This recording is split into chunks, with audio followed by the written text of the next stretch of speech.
think hip hop killed intimacy between a male and female. I don't think it killed it. I just think it changed it. That's all. It changed it. Changed it to what?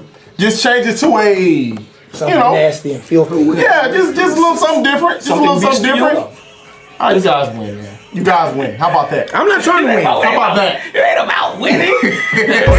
Dirty Radio.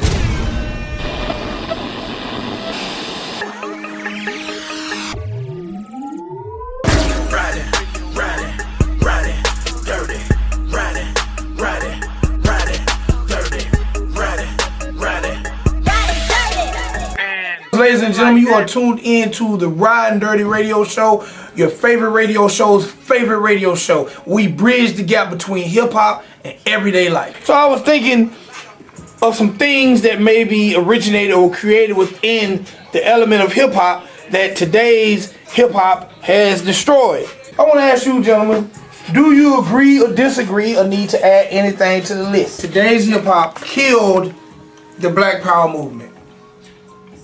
A la P.E., a la Paris, a la X-Clan. I disagree. This is the one I would expect him to agree with. He's just playing devil's advocate. No, I'm not playing devil's advocate. I'm going to place the blame where it really goes.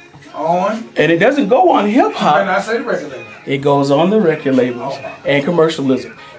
Back when you had rap being controlled by the independent labels, be it your Profile, Select, Luke Skywalker Records, Jive, Tommy Boy, Priority, you know, rap, you had your Black Power movement. But then when all those labels started getting absorbed into the major labels, all that went away. And they're the ones that have been pushing that negative image and those negative stereotypes and everything out there. And as hip hop artists coming up, they see those things and say, well, this is what I got to do. I feel like record labels are in the business to make money. And I feel, again, this is a lack of us accepting responsibility. I feel like if we, especially the mature audience, still bought Black Power movement records, record labels wouldn't have a problem putting them out. But because we don't buy them, you're right. If I was an independent label and he was X-Clan and he sold 1,500 records, I ain't putting it out either. Well, we stopped buying them because they stopped promoting them. The label's going to put out what sells. The label's going to put out what we're not buying sells. Them. The African American community are not buying these records. Right. But if the people who are in charge of what's being promoted, this one I'm running on. You know, be it Black Radio said, okay, we're no longer going to play any of these negative records. All we're going to play is these records here. That anything that's, you know, that is misogynistic or, you know, overtly violent or overtly racist. We're not going to promote this or push this to the people.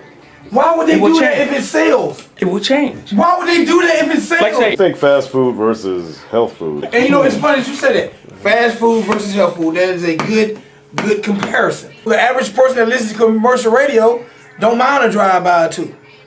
They don't mind death being over the airways. Again, the responsibility to me lies on the consumer. I probably shouldn't say it, but I want you to put it. I have managed artists that I don't stand on their music, but they help put my kids in college. And I'll never take that back. And I have no regrets for it. I have managed artists who I will not play in my car other than listen to it in the form of recording and mastering. And that's just me being honest. If I had to depend on the conscious community to help get my kids in college, they'll all be working at Burger King or McDonald's or any fast food. Exactly. But guess what? And that's not even a disrespect to those places. I'm just saying that commercialism is about selling. And as a business person, you're going to sell what sells. And if it's overly negative and that's what's selling, they'll keep pushing it down your throat. But guess what though? But if it's overly positive and that's what's selling, they'll push that down your throat. Nah, they won't do that. You can't even say. How can you say they won't do that when they done it at a point in time? It was the independent labels. First priority. That's what I'm saying. First priority. Ridin Durty Radio.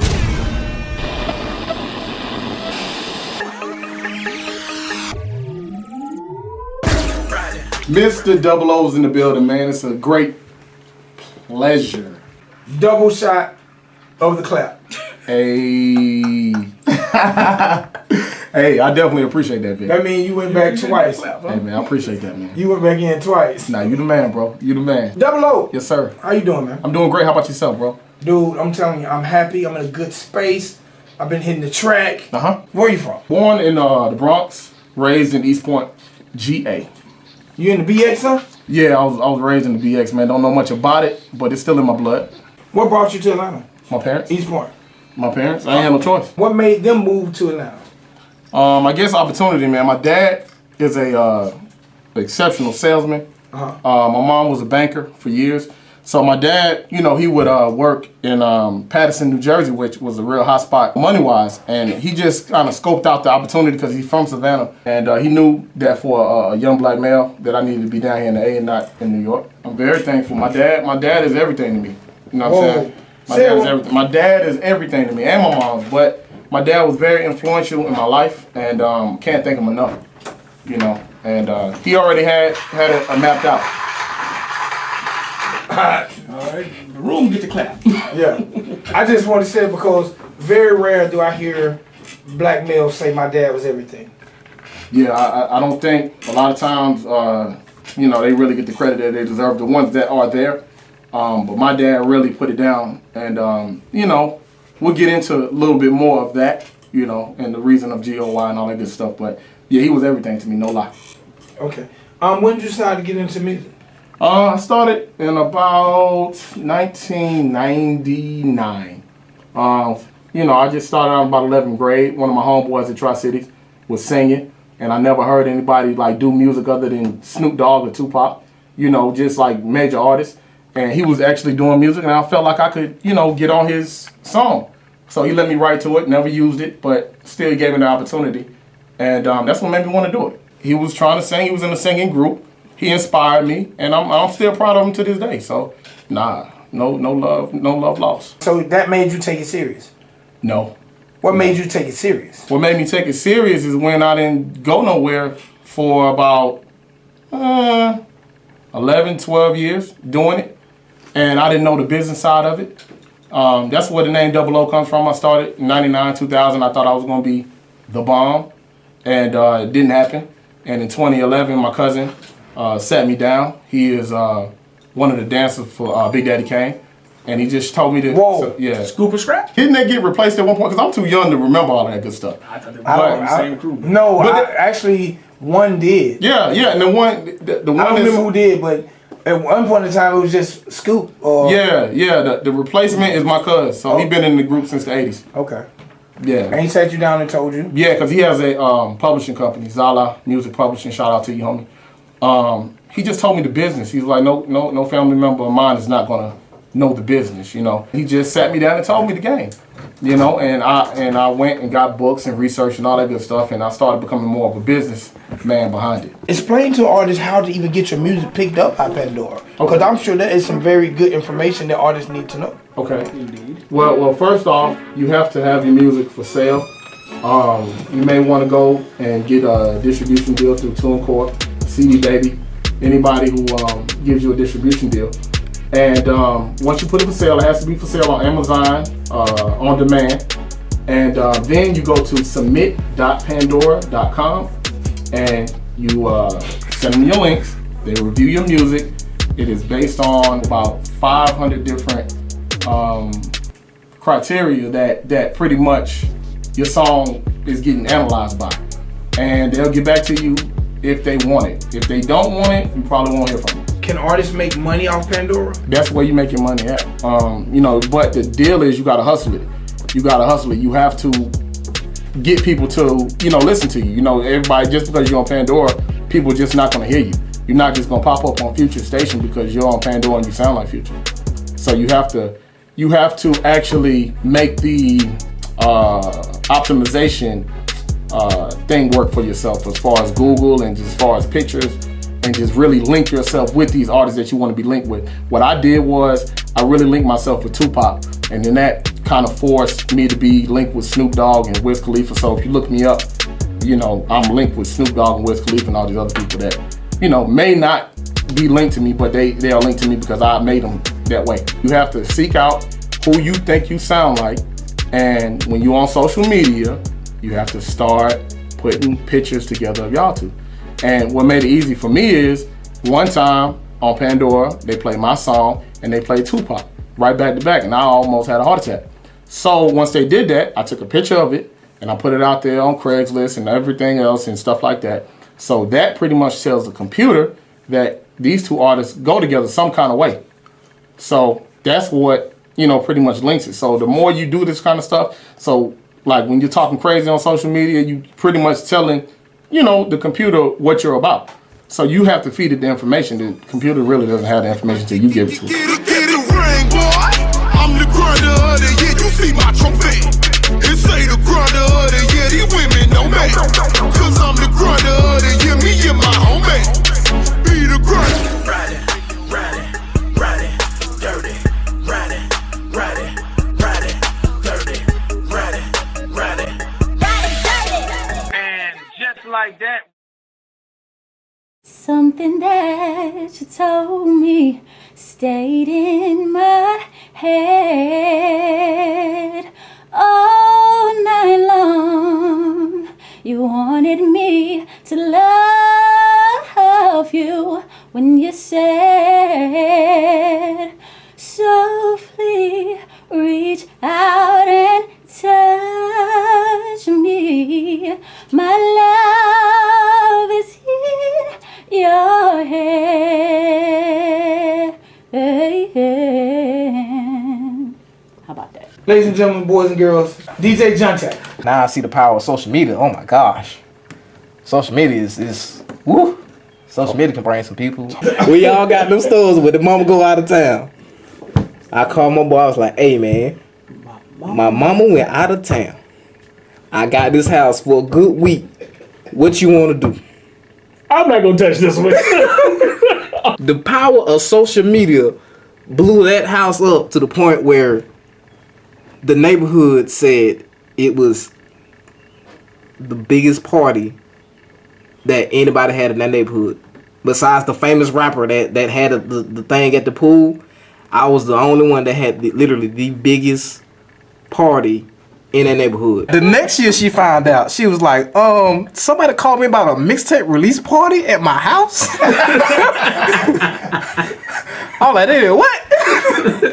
She was like, boy, I done got screenshots. What's this whole Instagram thing? I was like, oh my God. Nah, mama was like, hey man, I need somebody to break me off. You better not be charging for this party. We had security. We had real deal security. At the house? At the house. That's how packed the parties be. But we have real deal security. You got the security shirt on. What's up, bro? I'm gonna pat you down. Yeah, it's 10 to get in, 5, whatever we charging that day. At the house? At the house. What do you feel like the proper steps for an artist to approach you in the strip club about playing the record? I would like them to come to the booth. Hey, my name is so-and-so and so-and-so. I'm trying to get my record played. What do I need to give you, or how can I go about Give you. Yeah. What do we need to do to get my record played in here? And I can go about it a couple ways. I can be like, hey, nice to meet you. You know what I'm saying? Just slide me with it. It depends on how they approach me too. Just slide me something, I got you. Or it's a, little dub. I actually listen to the records. Like, I don't just say, hey, slide me your record. It's gonna take this, and this to get you in rotation here. Then I play it and I don't like the record. Nah, I'm not gonna play nothing I don't like. So, in with that being your criteria, what do you listen for? What can I mix your song in with, and what type of vibe your song is? Because if I can mix it in, you ain't have to worry about nothing. If I gotta find like a certain piece of a set to mix your song in, it's a little bit more difficult. Because I gotta find at this point in time, I can't just mix it during any part of the night. You can walk in at 10 o'clock and I can play it, or you can walk in at 12 o'clock and play it. Versus, I gotta play your song at a certain time, at a certain set because of the vibe of your song. How important do you think the mic game is to being a club DJ? Is how much power you give it in a regular club. You can talk, but you can't talk. It just depends on the vibe you set for the club for the night. So if you start off your set talking, then you're probably gonna have to talk. You probably going to have to talk for the whole night. But if you start off your set not talking, you just vibing to the music, and everybody else vibing to the music, then you can set your vibe off to that DJ don't talk, or that DJ talk when he need to. Anything trap, anything high energy, that's naturally me. Okay. So I naturally incorporate that into like the way I DJ. Trap, I mean like high energy. On it, I play the Gucci and the Jeezy, but I mean like high energy, like stuff you ain't never heard before. Club party DJ, your end game is that dance floor packed. Right. Well, at least them. For me, if you ain't dancing, I want to see you bobbing your head and everything. What is your end game to be a strip DJ? Like, because obviously you can't get people on the dance floor. So is your end game the motivation of the dancer, the motivation to get the gentleman to tip more? Like, what's the motivation? To get the customers feeling good to the point where they're spending money feeling good. Because once they feel good, once the bass hit them, they'll... Say that again? With the waiter? When the bass hit them? The bass. The bass. Oh, that thing that most people don't think is real hip hop music. That bass, right? Yeah, the bass. Yeah, okay. The bass. Yeah. Yeah. Once that bass hit them, it get them feeling, feeling a certain type of way. And when you, for most people, when they go in the strip club, they know what they're going in there for. They're going in there to, watch, some pretty ladies. Hopefully. Yeah, hopefully. Is to get them for the dancers to feel comfortable with what you playing and not question what you play, because there's some dancers they'll question what you playing because they don't know it. Right. To get them to feel comfortable with and without clothes, get the consumer comfortable and feeling good, and have them feeling good to the point where they're spending money on the dancers. I was a regular at a club in East Point for a good 8-9 months. Just everybody know I was there. Everybody was coming in there for me. But this is before I got smart to social media, so it was by word of mouth. And I was like, dang, all these people coming in here word of mouth. They was like, man, you need to get you an Instagram. You need to get you a Twitter. Like I said, this is back when all this stuff was going on, so I didn't have no Instagram. It was just like word of mouth. That's how I got in that club, just by word of mouth. Like somebody referred me, like, yo, you need DJ Jante in your club. When I got in the music game back in the day, I was taught by some OGs that when it came to getting music played or getting things done, you had to have what we call the 3 Olas. Okay. And what is that? Payola, Sexola, Drugola. You had to have one of the 3, if not all 3. Listen, we're trying to educate people here. Hey, we're educating them, old school style. So how of the Olas, how many have been brought to you? It's been offered the good old fashioned cheese. Okay. Payola. The payola. I'm not a smoker, but that's been offered. I'm like, no, I need the cheese. I don't want that. I don't do that. So you cannot send Georgia Powell a bag of green. Repay me with this. And I ain't fully experienced the sex older yet. Cause like I said, I ain't trying to mix the business with pleasure. I feel you. That's smart man. The unknown record, the unknown artist, the unknown music. Yeah, boy. Because we get it here too. I believe it. I believe it. How do you handle whoever brings you this record that you know this is just garbage? Depending on what's going on in the club at that very point in time, if it's people in there, I'm like, hey man, give my number, give my contact, we'll work something out. What record that's popular now that you might feel partly responsible for getting to the masses, if any? Day, what you mean? Question number 2.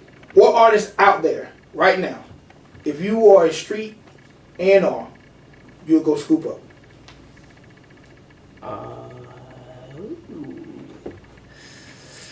Oh yeah, me with the tough one. I'll probably hit up this artist called Woody Woo.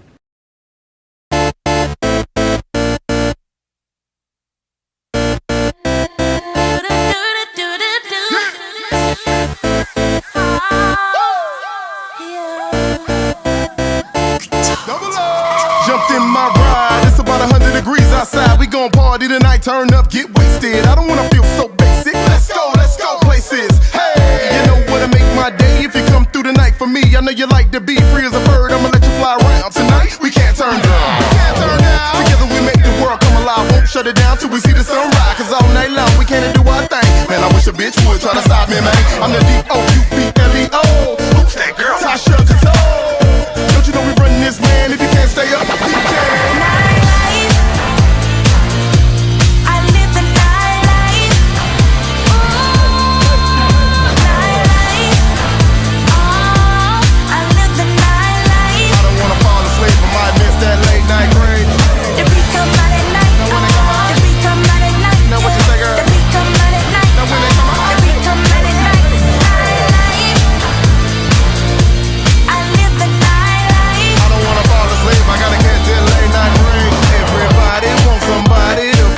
They not alone, but it ain't no pressure, baby. I don't wanna take you home. I just need a couple minutes with you. I ain't about to switch it up. Never in my life had the handcuff. See, I get it when I want it. Don't beg to get it. She's got a man, but not too committed. Stuck the head in like a brand new fitted. That's what I like. Oral sex in the city. I break you down like an improper fraction. Now turn around, let me see what's happening. You got the body of the year, come and get the bride. Moving that ass slow motion, I'm hypnotized. You know the way I run this, man. If you can't stay up, girl, I can.